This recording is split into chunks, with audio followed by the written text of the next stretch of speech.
Okay, so this is second half of my labor and delivery story. So if you haven't watched the first half, you can go ahead and watch that. Oh, I keep hitting my hand on the computer desk.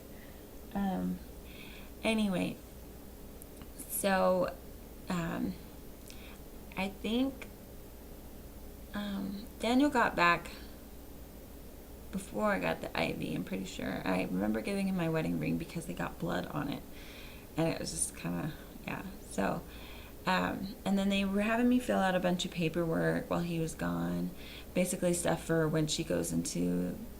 They were saying that she's most likely going to have to be in the NICU for a bit. They were thinking maybe a few days or longer. Um, so I was filling out paperwork for that, and um, I think Daniel finally got a hold of his mom after about 30 times of calling her at about 6 o'clock or so.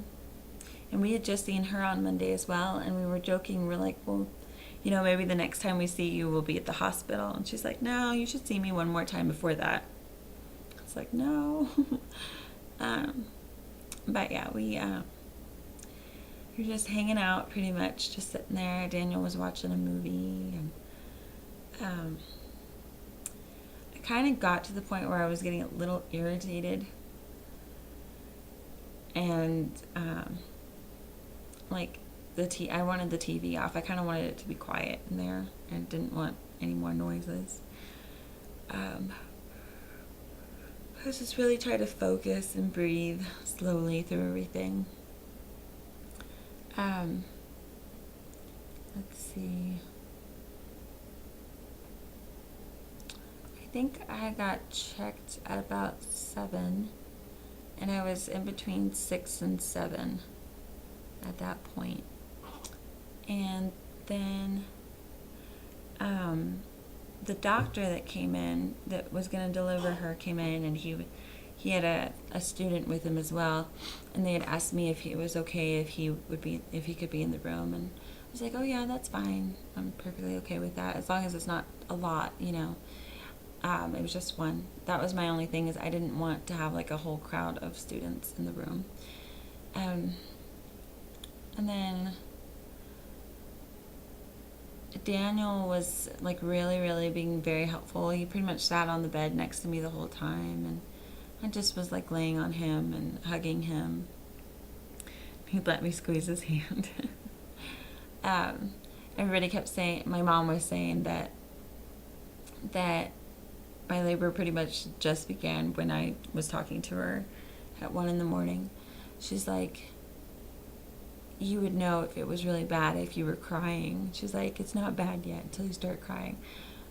I never shed a tear the entire time, so I was just kind of like, okay. But yeah. I think Daniel's mom got there about 9 o'clock. Because he was able to get a hold of her about 6. She finally got there about 9. And they had, let's see, we pretty much just hung out for a bit. I don't remember anything else going on.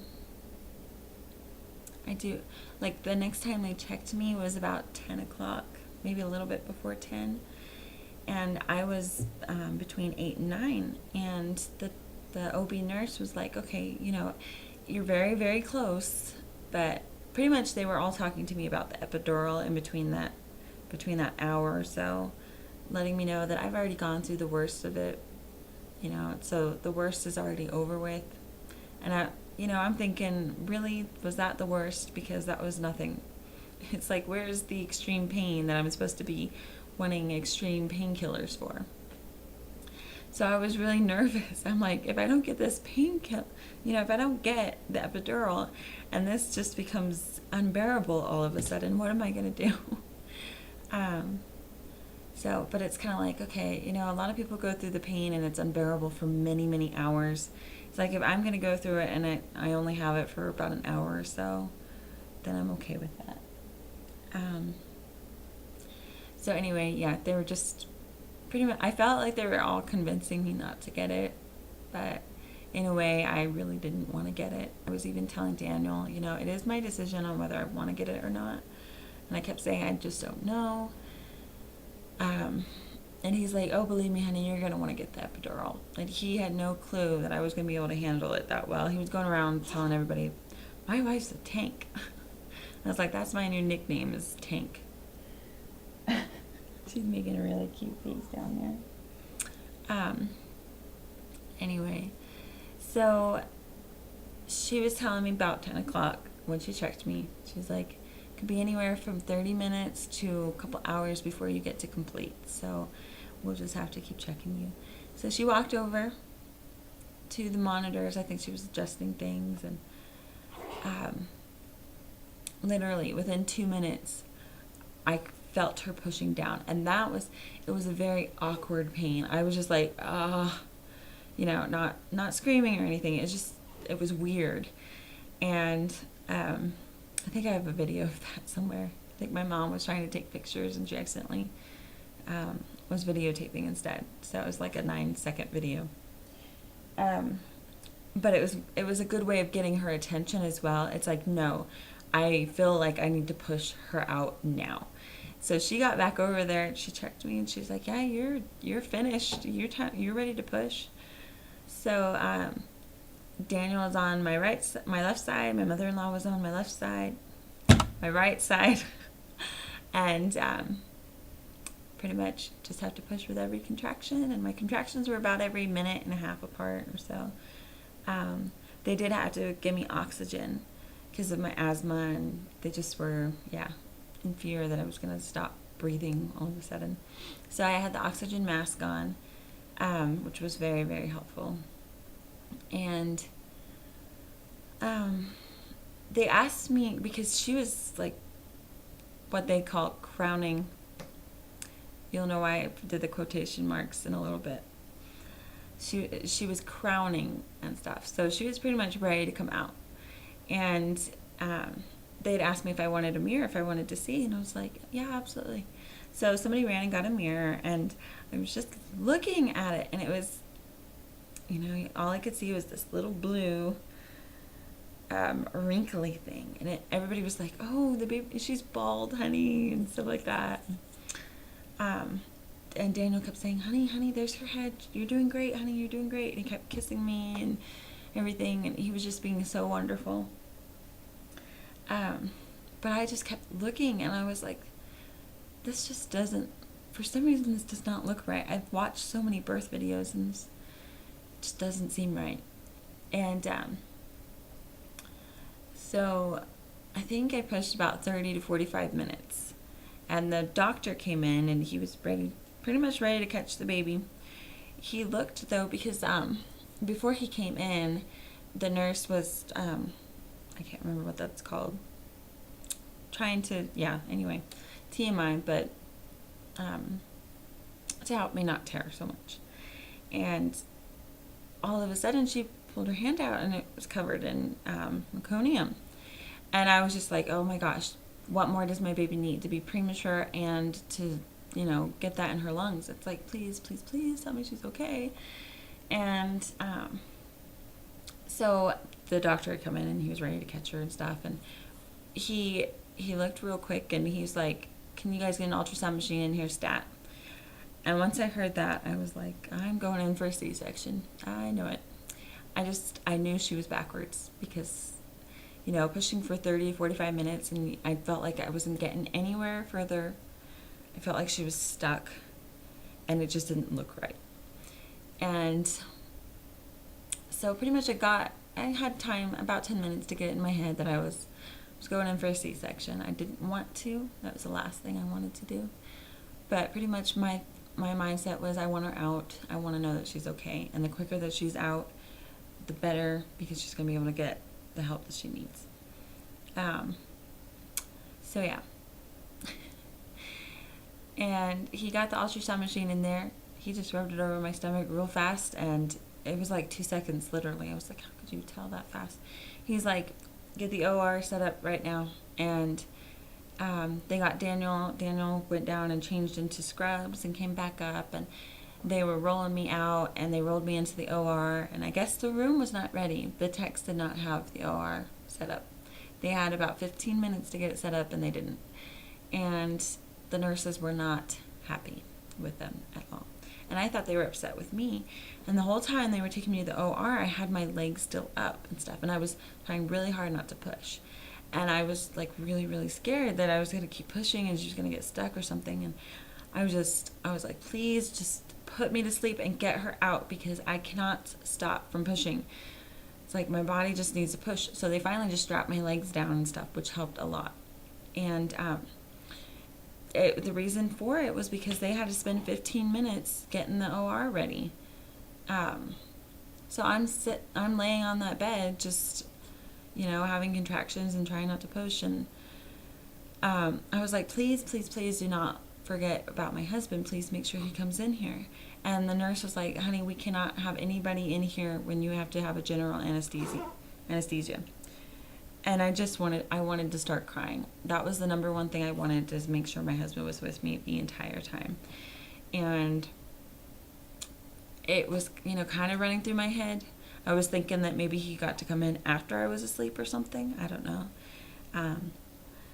And she was like, all of a sudden they put my arms out, and the nurse was like, you're doing great. And then she yelled at the tech. She's like, you guys, next time you make sure you have this room ready. And I heard that, and I was like, oh, that's why everything is, yeah. And she said, you're going to feel this burning in your hand. And that was the last thing I remember. And I woke up on my side, and like the moment I woke up, I felt the pain of my incision and stuff. And I felt my stomach, and I was like, okay, Ava's not there anymore. Is she okay? That was the first thing I was just thinking of. I'm like, it's like you were sitting there watching all these nurses and stuff run back and forth and getting all this stuff set up. They were trying to get me all set up so I could go and see her right away. But it had already been 2 hours. I was asleep for 2 hours after she was born. So, yeah. My husband walked in literally about 2 minutes after I woke up. And I asked him, I was like, were you in here the whole time? Did you get to see her come out? And he's like, no, I didn't. But I asked if she was okay, and he's like, yeah, she's okay. He let me know that she was in the NICU and that she was having breathing problems, and that she'd probably have to be there for a while. So, but yeah, yeah. And they gave me this little button for morphine. I could push that every 30 minutes or so, and that would just inject morphine through my IV, which I only used for about 12 hours, and then I was taking ibuprofen. I took that maybe 3 times. By the second evening of being there, I wasn't taking anything, and they were like, all we're doing is giving you an iron pill. You're not, there's no reason you need to be here. But pretty much I left by the 3rd day. I was going to stay a 4th day. It was more convenient to be there so I could go down and see her and stuff. But there was this house there in town where you can stay for free for the mommies who have babies in the NICU. So I was able to stay there for 2.5 weeks.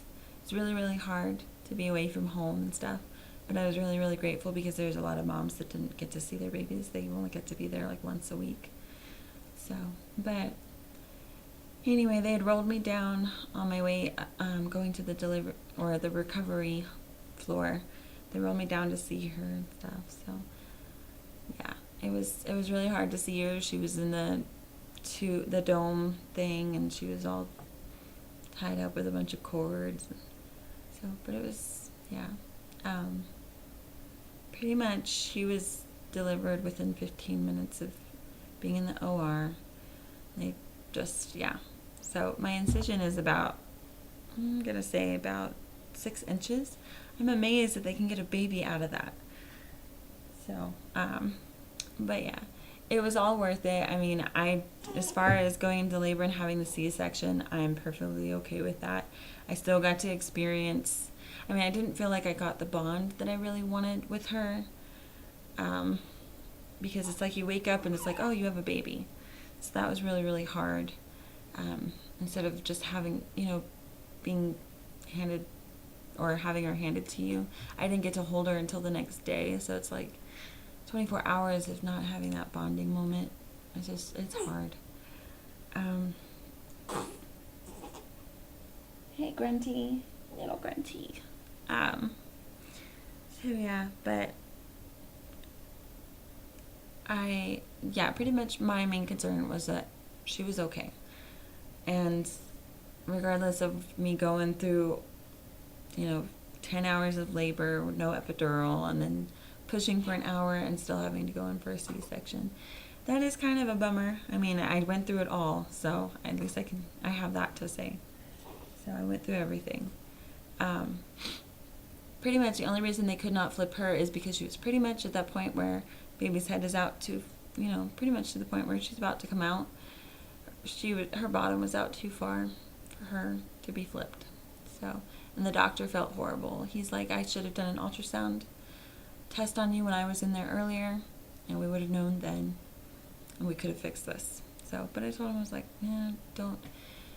I don't blame anybody for anything that happened, and I can't blame you guys for her being premature. That's just nature, And so I think he's going to be the type of doctor that checks every woman from now on before delivering. So, but yeah, one of the nurses, she said that she had been there for 16 years and she'd never seen anything like that happen. So, but anyway, we got our pretty little girl out of it. She's healthy and she's home. And so, but yeah, I'll go ahead and do her story on being in the NICU. That's probably going to be a little bit longer and stuff. So, but yeah, thank you guys for watching and have a good day.